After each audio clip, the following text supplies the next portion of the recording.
Alright, this is Jeremiah, and I am working on a 97 Chevy 1500. Now on this one,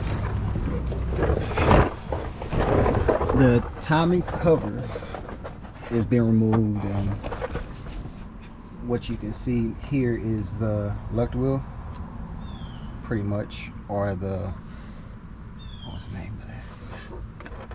They call it something else, but I call them reluctor wheel. I'll call it a reluctor wheel, right?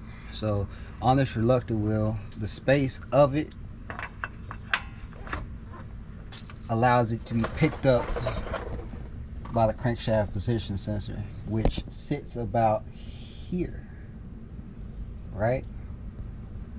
Now on this one, the problem was it sat too far back, all right? So what I ended up doing on this was took a washer, regular washer, and made a little notch in it. What the notch is for is that little keyway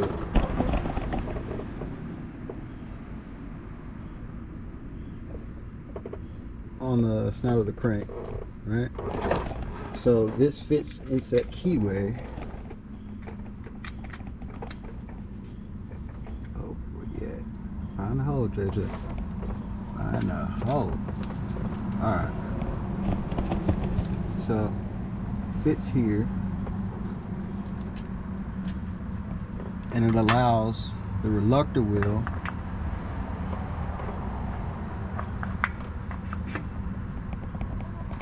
to be picked up by the sensor that sits right here, right? So now, in doing this whole process, what needs to be done now is resealing this front piece.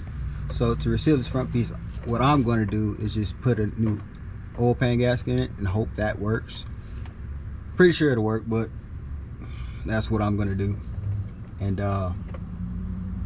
yeah, so the next thing I have to do, our next process in this, is draining most of the oil out to where I can drop the pan and replace this oil pan gasket, button it back up, go back in with the timing cover, and put all the accessories back on and start her up. I know it does start with that little shim, because I started with prior. I actually made two, but one was enough. Later on I gave like the specs on the shim because I have the slightest memory of it. So yeah, just keep watching. Yes.